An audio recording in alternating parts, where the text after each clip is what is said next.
Welcome to the Deep Dive, the show that takes your source material, pulls out the vital, unforgettable facts, and makes you feel instantly smart.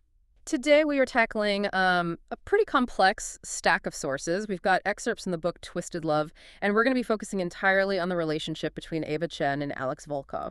And it is high stakes, deeply traumatic, and, let's be honest, often morally ambiguous. That's putting it mildly. Our mission today is to really rapidly and thoroughly analyze the psychological tightrope walk of their relationship. We're going to chart their journey from, a reluctant guardianship all the way to this destructive intimacy. All while uncovering these generational lies and buried history that fuel Alex's vengeance and threaten to destroy them both. It's a lot, and the narrative introduces Alex Volkov immediately as this force of nature. He's described as a devil blessed with the face of an angel and cursed with a past he can't escape. And Ava Chen is his complete mirror opposite. She's a free spirit trapped by nightmares of a childhood she can't remember. Right, so you have these two polar forces. We're looking at a relationship that the sources repeatedly stress was never supposed to happen. But it's that very relationship that inevitably unleashes secrets that could genuinely destroy them both. What's so fascinating to me here is the foundation of their dynamic. It's built on a massive, purposeful power imbalance. Oh, absolutely. But it's draped in the convenient clothing of a classic trope, right? The brother's best friend trope. Exactly.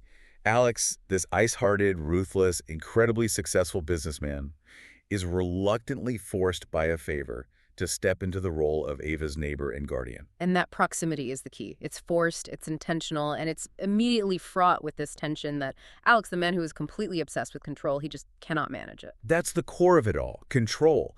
The fact that this initial setup, which is just a simple request from her brother, immediately challenges Alex's entire worldview. That's what sets the stakes so incredibly high from page one. We're really exploring how the armor of a decade-long quest for revenge can be cracked by one person, and I guess why that crack ultimately leads to so much violence and profound self-destruction. So let's start with the man himself, the architect of ice. Let's dive into Alex Volkov, because his identity is entirely 100% defined by one central event: trauma. He is the architect of ice, and he's defined by calculation. And we really have to unpack what drives that calculation. It's not just ambition, right? It's a very specific, haunting tragedy that happened when he was a child. Yes. And it leads to this ruthless pursuit of success and vengeance that intentionally, leaves no space for human emotion. The biographical details we're given are just staggering. They really are. His parents died young, violently. But Alex wasn't some helpless orphan who just got by. No, not at all. He was a genuine genius. While he was still in high school, he invented a new type of financial modeling software. And this software didn't just earn him a few dollars on the side. It made him a legitimate multi-millionaire before he even turned 18. And then by 27, he had leveraged and quadrupled that inheritance. This isn't just normal success. This is something else entirely. That's what I find so jarring. It's a clinical, almost inhuman level of achievement. And we learn later that this constant, hyper-focused success is actually, it's a defense mechanism. It's a shield. Right. He's channeling all his emotional energy into mathematical and corporate domination to keep the path at bay, to keep it locked away. Exactly. And his whole persona reflects this. Physically, he's described in these terms that suggest frozen perfection, like a statue in an Italian museum come to life. And those jade green eyes, like chips hewn from a glacier. They're so cold, so deliberate. Even his presence isn't described as charming. It's a force of nature. Everything about him signals control, even when he's just driving his car. The sources mention his driving style is steady and controlled, but then the author adds that crucial detail: an undercurrent of danger, warning anyone who gets too close. And that brings us right to their first interaction, which is just a perfect, almost cinematic snapshot of their entire dynamic. The rainy rescue. Ava is stranded, completely soaking wet, and she's calling her brother Josh in desperation. And who shows up? Alex, in his sleek, black Aston Martin. The interaction is immediately transactional and cold. He rolls down the window just enough to command her, "Get in!" He doesn't offer to open the door. He doesn't get out. The car itself, smelling of spicy cologne and fine Italian leather, is his domain, an environment he controls absolutely. It's the perfect establishing scene for the power dynamic. He never raises his voice, maintaining that icy calm, but the authority is absolute. And he views small talk as irritating. He just maintains this expensive, heavy silence. But here is the first critical crack in his armor, and it's all centered around a simple cake. The cake detour. It's Yeah. so simple. Ava just asked to swing by a place called Crumble and Bake for Josh's favorite death by chocolate cake before he leaves for Central America. A perfectly reasonable request. But Alex immediately shuts it down. No, we're already late. He sees the request as inefficient, an annoyance. So Ava, who is rightfully exasperated, tries to borrow his jacket to run in quickly herself, since she already prepaid for it. And this is the moment. This is where Alex's controlling nature shifts from just bureaucratic efficiency to something much more proprietary, something protective. He refuses. And his reason is so telling. I'll get it. You're not leaving the car dressed like that, even wearing my jacket. He's basically running background checks on her outfit choices. He grudgingly goes to get the cake himself, which just confirms that his stated indifference is already a lie. Right. He's willing to compromise his own rigid schedule to enforce this standard of protection that he hasn't even admitted to himself that he feels. And Ava's internal monologue just confirms their mutual antipathy. Right. She's muttering that she hopes the stick in your ass punctures a vital organ. So the antagonism is perfectly set. She's hoping for his injury, and he's secretly obsessing over her damp clothing. Now let's shift to Ava Chen, because she is designed to be his emotional foil in every way. She's the free spirit. Someone who, despite having a profoundly broken past, still actively sees the beauty in the world. But the sources are very clear that her past isn't just broken. It's literally inaccessible to her. Yeah. He's haunted by these nightmares from a crucial period, a blackout before the age of 9 that she can't remember. And this forgotten trauma, it's like a bomb ticking underneath her seemingly carefree existence. We get a physical manifestation of it, too. The aquaphobia, a paralyzing fear of large bodies of water. She suffers from nausea, a racing heart, a total inability to be near oceans and lakes and pools. It's such a powerful psychological detail. The aquaphobia acts as this subconscious physical defense mechanism. It's a wall. A wall keeping her suppressed memory, the submerged truth of her childhood, at bay. It's her body screaming a truth that her mind just cannot access yet. And their forced proximity is necessary for the plot, but neither of them wants it. While Alex is already having this inner conflict, Ava just sees him as an asshole and a jerk. She emphasizes that him moving into Josh's house next door was not my idea, by the way. Their shared boundary is immediately hostile territory. which is all forced by the protective mandate. Her brother, Josh, who's a medical student, is heading to Central America for a year. And he's extremely worried about Ava's harassing ex-boyfriend, Liam. Right, and Josh trusts Alex implicitly. He knows Ava has her friends, Jules, Stella, and Bridget, but he dismisses Jules as a liability and Stella as being as trusting as Ava. He looks to Alex as the only reliable constant, the only one who can be her immovable guardian. And this is where we circle back to Alex's internal conflict. He claims out loud that Ava isn't his type, and he accepts the role despite his inner thoughts being completely consumed by her. We see that immediate psychological clash. He claims indifference, yet in the car he was fantasizing about how her damp shirt had clung to her like a second skin and her nipples straining against her bra. That acceptance, despite his best efforts to maintain his emotional distance, it sets the stage for the absolute collapse of his controlled, emotionless world. He agrees to protect the one person who immediately threatens his decade-long equilibrium. So Alex moves in next door, ostensibly to protect her, but really it feels like he's there to torture her with his perfect proximity. And we get a glimpse into his new habitat, which is the perfect physical representation of his controlled mind. It is the ultimate bachelor pad of calculated wealth. I mean, we're talking a giant flat-screen TV, an espresso machine. An intimidatingly minimalist, expensive aesthetic. The source even notes the level of detail he applies to his everyday presentation. He's wearing a white Thomas pink shirt, Armani pants and shoes, and a blue Brioni tie just to answer the door to her. The contrast with Josh's old, messy, cozy space is complete. Alex has introduced this element of intimidating perfection right into Ava's comfortable chaos. So Ava, attempting some diplomacy, and maybe just a little peek into the monster's lair, brings Alex her signature red velvet cookies as a welcome gift. Which for her is an incredibly surreal encounter. She expected moving boxes, chaos, but she found polished, put-together perfection. And Alex accepts the cookies with this unreadable politeness and invites her in. The dynamic is now fully established. He's hyper-controlled, and Ava is desperately and kind of playfully trying to poke a hole in his ice shield. And this desperation leads directly to the core comedic element of this section. It's something you really need to appreciate before the stakes get, well, deadly serious. Operation Emotion. Yes. This experiment, which was proposed by her friend Jules, is based on the entirely correct observation that Ava gets under Alex's skin. The mission is simple. How much can she make him feel? The sheer audacity of the plan is fantastic. It begins with 4 phases. It later expands to 5 all, designed to manufacture emotional responses in him. And the failures are not only immediate, but they are hilarious confirmations of just how strong Alex's emotional armor really is. Okay, so phase sadness. The movie night. She picks A Walk to Remember and Marley and Me. 2 of the most reliable tearjerkers in cinematic history. You can't not feel something. Apparently, Alex Volkov can. The outcome: he appears bored the entire time, which leads to Ava falling asleep in frustration. But here's the subtle insight from the source. Her friend Bridget notes that Alex continued watching both movies even after Ava fell asleep. Exactly. He wasn't bored. He was impenetrable.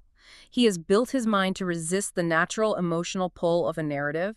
He treats even intense drama with this clinical detachment. So phase sadness is a total fail. What's next? Phase disgust. And this is where Ava weaponizes her baking skills. She creates these truly awful cookies, specifically asparagus and garlic brittle. Ugh. Just imagine the sensory assault of that. Right. But Alex chews. He swallows the vile concoction, and with his eyes completely unreadable, he just pronounces them fine. Ava's immediate conclusion is fantastic. He's definitely a robot. She thinks it's because he has messed up taste buds. But what's really happening is that Alex has achieved total sensory and emotional compartmentalization. I mean, if he can mentally endure what he's been through, he can certainly swallow an asparagus cookie without betraying a flicker of disgust. The inability to evoke even that basic human disgust just confirms his impenetrable emotional shield. Then phase happiness is instantly ruined. By an external force. It's like cosmic fate is just laughing at Operation Emotion. A neighborhood dog pees on Alex's expensive shoes. And phase fear. That's the most telling failure at all. The friends admit they cannot think of anything that would inspire genuine, non-illegal fear in Alex. They recognize that to truly challenge Alex Volkov, you have to cross a line into genuine danger, violence, or emotional sabotage. So they wisely put it on hold indefinitely. And this marks a crucial transition in the narrative, doesn't it? We move from these benign attempts at emotional sabotage to the volatile realm of genuine protection and control. Yes, the boudoir shoot conflict. While Ava is busy trying to make him feel something, Alex is dealing with his own internal balance through physical means. He performs Krav Maga, a military self-defense system known for its efficiency and aggressiveness. He explicitly calls it his catharsis, my sanctuary. He needs to channel his internal violence somewhere, and Krav Maga is his physical release. He also institutes his control measures on her. He forces Ava to tell him her photoshoot locations and clients so he can run background checks. Which is a thinly veiled admission of his distrust in the world and his obsessive need to ensure her safety against the crazy people out there. And Ava, being Ava, is doing a boudoir shoot for her friend Owen, who's described as Blondie. Alex finds out, arrives at the location, and his fury is just palpable. He doesn't see it as art or expression. He sees it as recklessness and danger. He calls the photos destructive if they were ever leaked, which highlights his paranoia for her safety and her reputation. And this is where we have to pause and look critically at our protagonist, because this is active stalking and, frankly, corporate terrorism. It is. He launches an immediate show of force. He threatens the photographer explicitly, not with a mild warning, but with complete economic devastation. The quote is chilling. "I will destroy your friend's career until he has to resort to advertising shitty $5 an hour headshots on Craigslist." And then he deletes every single picture. This is way beyond concern. It's extreme, preemptive, controlling behavior born from a deep-seated need to eliminate any perceived threat to her. The narrative rationalizes this through his protector role, but you're right, it's alarming. And he later confesses his only regret was not smashing Blondie's camera altogether. So what's the emotional consequence for him? Ava gives him the silent treatment. And the sources note Alex has to turn on the radio because the silence is killing him. This is the first time his control visibly slips because of her. Her absence of sound and emotion is more threatening to him than any actual danger. He needs to hear her, to know she's still orbiting him. So with Operation Emotion firmly in the rearview mirror, the stakes immediately jump from deleted photos to genuine physical danger. Yes, Ava confronts her harassing ex, Liam, at a place called the Crypt Bar. Liam is drunk and clearly high. He's described with dilated pupils and manic energy, and he becomes physically aggressive. He calls her a slut and grabs her wrist, which is a major escalation in his abusive behavior. But Ava demonstrates the early fruits of Alex's insistence on self-defense. She successfully defends herself. She knees him in the balls hard. She doesn't wait for Alex. She strikes back and she flees. That small act of agency is unfortunately quickly overshadowed by the real violence that follows at the Thayer Alumni Charity Gala. Alex is there strictly for intelligence gathering. He sees it as a business battlefield, nurturing seeds that grow into oaks for his long game. He's ruthlessly efficient there, too. He ends a casual relationship with an old flame, a woman named Madeline House, right on the dance floor, and he issues this chilling warning, "I'm not above ruining women." It just shows he sees people as expendable tools, entirely separated from his emotional world. But then he spots Ava, looking like all smiles and sunshine, and she's dancing with a man Alex deems a total threat. Colton, a womanizer, and a slime ball. and the glacial control just shatters instantly. Alex erupts. He physically claims Ava on the dance floor, pulling her away. And this isn't just possessiveness, it's a terrifying assertion of psychological ownership, and it's backed by this intimate knowledge he has of her. He starts listing her favorites. The color, yellow, mint chocolate chip ice cream, the season summer. These are facts that only someone observing her intensely would know. But then he digs deeper. He moves beyond the surface details to her hidden psyche. He tells her that secretly, winter fascinates you, speaking to the darkest parts of your soul, the manifestations of your nightmares. He basically confesses in this moment of proprietary fury that he hated how much he wanted her and hated that she wasn't smart enough to run away from him. His emotional armor is visibly failing. And that proprietary fury culminates in the violent protection scene in the coat room. Alex finds Ava cornered by Liam. But Ava has already taken action. She headbutts Liam and breaks his nose. And then Alex steps in. And this is where his control turns into calculated retribution. He rains down blows, listing the offenses with each punch. That's for calling her a slut, for holding her against her will, for cheating on her. He is completely unleashed. Ava has to physically drag him off the unconscious Liam. This violence is cathartic for Alex. It's a release of the destructive energy he usually directs toward his corporate enemies. In the chaotic aftermath of all this, Ava's physical trauma forces the deeper emotional trauma to the surface. During the drive home, she has a severe flashback related to the lake and begins crying uncontrollably. She finally tells Alex the family story she's carried her entire life. That her mother, in a breakdown during a nasty divorce, pushed her into the lake and then killed herself. And she concludes the narrative with this devastating self-blame. I don't know what I did wrong. This is the first time she's voiced the suppressed memory that she believes she caused her own mother's death. Alex, for all his coldness, responds with this fierce, protective insistence that she stop blaming herself for other people's actions. He demands she enroll in Krav Maga lessons immediately. And Ava, showing this newfound resilience, counters with a quid pro quo.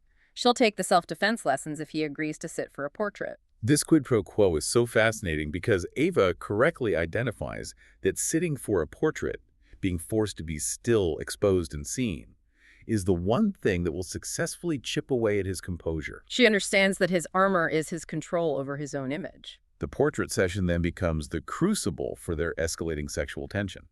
Ava chooses a simple studio setting to focus solely on him, demanding intimacy without dialogue. And Alex immediately tries to regain the upper hand. He baits her, saying, "Sweetheart, I could get you with a snap of your fingers," claiming she wears her emotions too openly on her face. Then the physical boundary breaks. He grazes his thumb over her breast. It's a brief, minimal physical contact, and Ava's response is this raw physical moan. The desire is mutual and intense. It forces Alex to cut the session short, warning her, "Unless you want to start something, you're not ready to finish." And Ava notes that in one of the final photos she took, she catches a momentary stripping of his mask, revealing just stark desire. The emotional tension just keeps ramping up, and it leads directly to the disastrous pool incident. Ava is cornered by Madeline House at a party. Madeline, consumed by jealousy after Alex publicly discarded her, mocks Ava's sexual innocence. She suggests Alex wouldn't be interested because Ava looks like the type who expects tender kisses and sweet nothings in bed. And then, just out of spite, She pushes Ava into the pool. This act is not just random malice. It is the direct re-triggering of her phobia and her suppressed trauma. Ava experiences a severe panic attack. She freezes, feeling the memory of drowning. Her friend Stella saves her. Alex, who sees the incident filmed live online, rushes over. He threatens Madeline into giving up Ava's location, warning her of imminent corporate ruin for House Industries. After being rescued, Ava, pale, shivering, and profoundly traumatized, makes the pivotal request that completely shifts the nature of their relationship. She says, "I need you to teach me to swim." This is Ava actively confronting her deepest trauma. She's consciously leveraging Alex's strength, his control, and his presence as her scaffolding. It's a deep dive into vulnerability. And this leads directly to the first intimate encounter. Alex prepares her with visualization and meditation. Ava, frustrated by Alex's continued composure despite the tension, attempts to activate the postponed phase jealousy of Operation Emotion. Right, by allowing Colton to kiss her, and she realizes it's pointless. So she directs the tension at Alex, kissing him fiercely in the kitchen at his surprise birthday party. Alex pulls away, citing Josh. But he immediately clarifies the inner conflict. He says it's not about Josh, not entirely. He drags her to his penthouse after the swimming lesson triggers a severe panic attack, and this is the moment of complete mutual vulnerability. Ava confesses a key psychological barrier for her. She likes his things. Specifically, no kissing and no face-to-face contact during sex. And this detail is absolutely shattering to Alex, because it aligns so perfectly with his own need for faceless, mechanical intimacy that stems from his own trauma. Let's talk about why that shatters him. Alex is haunted by the sight of his murdered sister Nina. The visual reliving of his past trauma, thanks to his HSM, which we'll define soon, means he cannot bear true emotional closeness. He views intimacy as dangerous. Face-to-face contact represents being truly seen. So Ava's preference isn't just convenient for him, it's a devastating reflection of his own brokenness. He reveals that they are wounded in the exact same ways. In response, Alex assumes this hyper-dominant persona to regain the control he momentarily lost. He calls her my little fuck doll and my beautiful whore. He meticulously focuses on sensation and control, culminating in a fierce multi-course sexual experience that he refers to as a 12-course meal, leaving Ava in pieces. The professional facade is gone, replaced by raw, dark desire. A desire built, however, on a massive, hidden lie. We've hinted at the dark core of Alex's motivation, and here is where it's fully revealed. The source material establishes that Alex suffers from highly superior autobiographical memory, or HSM. Right. And for you listening, this means he doesn't just remember his past. He physically and vividly relives it with perfect recall. It turns his family's murder into a present, active, and inescapable wound. The sources detail the childhood trauma. He was hiding in a secret passageway behind the fireplace, and he was unable to grab his sister Nina when she ran after the cat.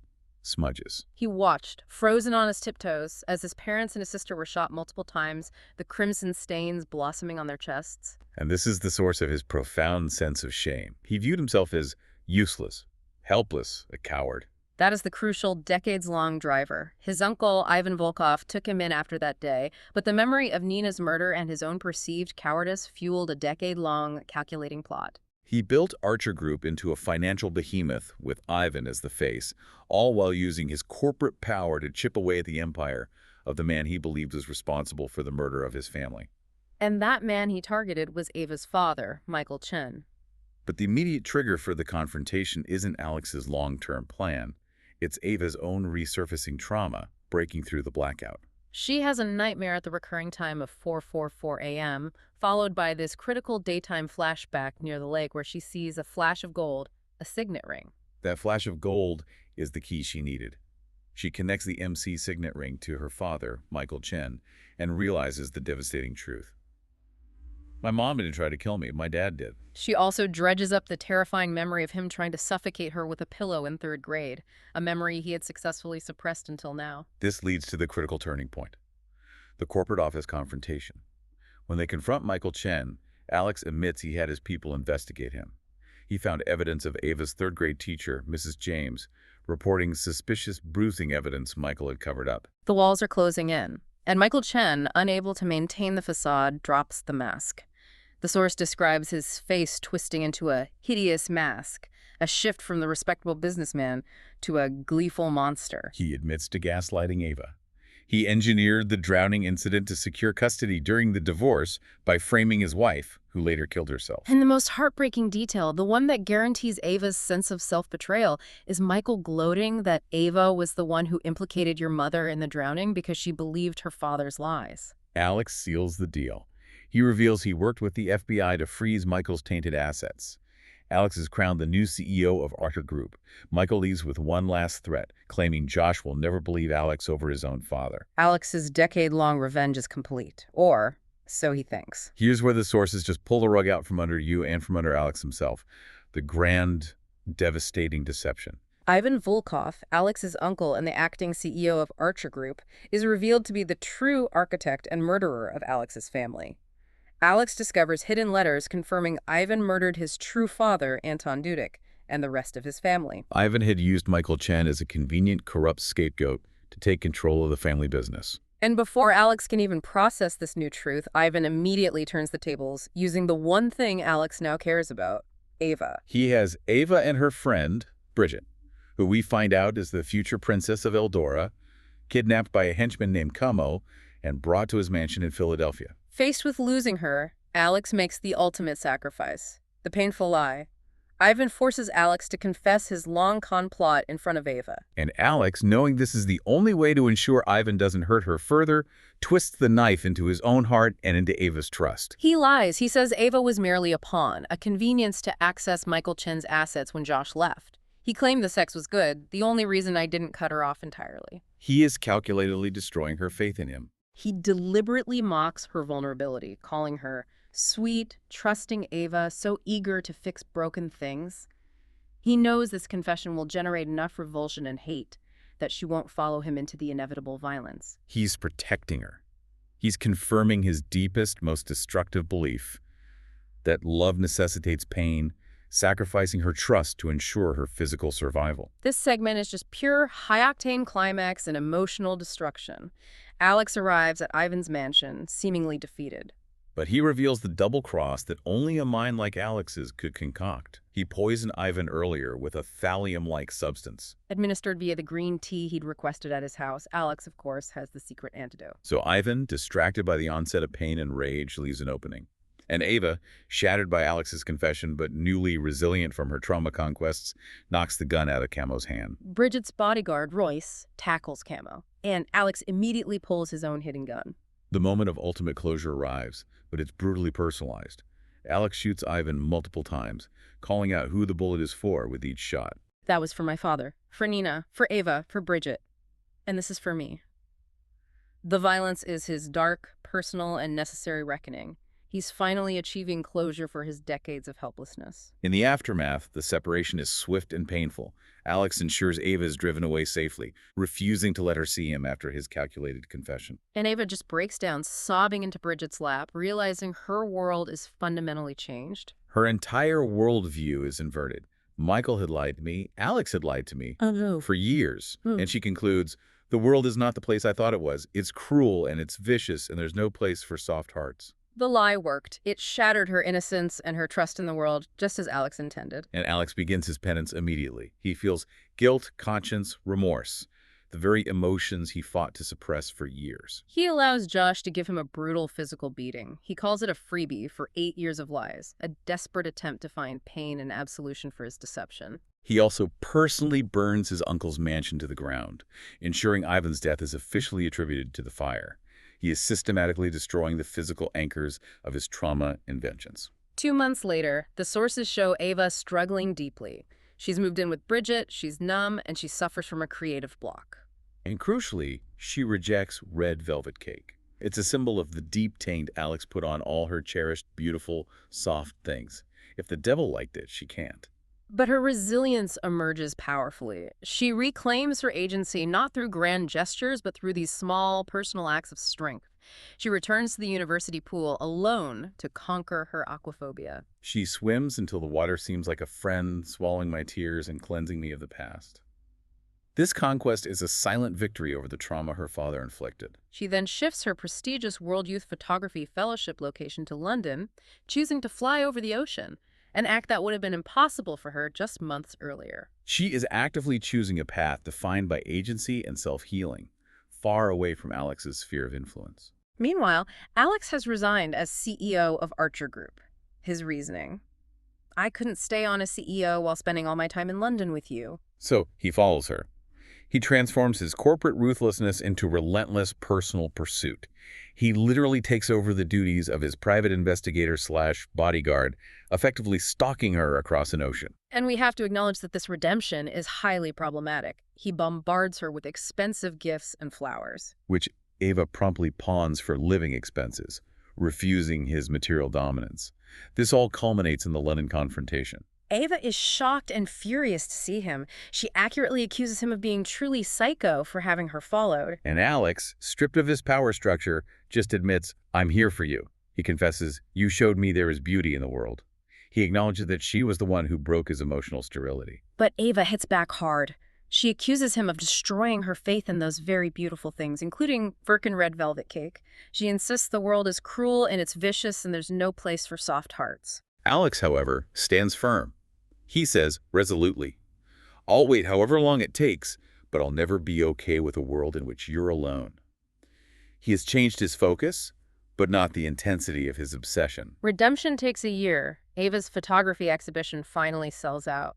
Thanks to Alex, who is the anonymous buyer, she's offered a junior role at World Geographic. She has found professional and personal success completely independent of him, which is key. The grand gesture comes at her exhibition. Alex crashes the event, giving this raw, emotional public speech about how Ava restored his faith and showed him the power of love. Most significantly, he sings a song on stage, the one thing he'd always refused to do because he thought his soul was damned. He's bearing his soul with so much rawness it took my breath away. It's the ultimate shedding of his emotional armor. They reconcile. They're living together in his Logan Circle penthouse. And the sources try to paint a balanced picture of his change. Alex has maintained a better work-life balance, leaving the office around 6 these days to spend time with her. But the final lines confirm that the underlying mechanism of Alex Volkov's mind hasn't completely changed, only his targets. The epilogue reveals that Bridget is now first in line to the throne of Eldora following her brother's abdication. And Alex is already gathering blackmail material on her, filing the information away for the future. That's the critical final insight for you. Alex is happy, but he is still the devil. His ruthlessness and surveillance instincts are now simply deployed in service of his chosen family, rather than a quest for vengeance. He collects blackmail not out of malice, but because control is his default setting for protection. #outro. That was an incredible, tumultuous, and psychologically dense journey. If we synthesize these sources, what we see is a decade-long quest for revenge that was completely upended. Not by a gentle realization, but by genuine shared trauma with Ava. Exactly. Alex's calculation was his armor, but Ava's capacity for finding beauty, coupled with her own intense buried pain, acted as the exact key needed to crack that armor. And Ava's resilience, her return to the pool, her self-directed exile to London, demonstrates that the painful betrayal ultimately forged her strength. She conquered her internal demons and the external threats, using the lessons of cruelty to become undeniably stronger. But the cost of protection remains disturbing. The sources confirm that Alex still operates from a position of control and surveillance. He planted detailed rumors about what happened to Camo to scare off any other potential threats. He ensured House Industries was financially toast after Madeline's mistake. Even in reconciliation, his protective instincts manifest as total, unforgiving ruthlessness. And this brings us back to the central moral dilemma of the story. Alex made that calculated, brutal confession, the pawn, lie specifically to save Ava, knowing it would destroy her trust. It was the ultimate necessary betrayal. So we have to leave you with this provocative thought. If Alex had found a way to save Ava without destroying her faith in him, without that painful lie that made her believe the world was cruel and vicious, would she have been forced to find the inner strength she eventually did? Or would she have remained sweet, trusting Ava, confirming Alex's fear that soft hearts ultimately cannot survive the reality of the world he inhabits? Did Alex save her life, but kill her innocence only to ensure her survival? Something to mull over until our next deep dive. Thank you for joining us.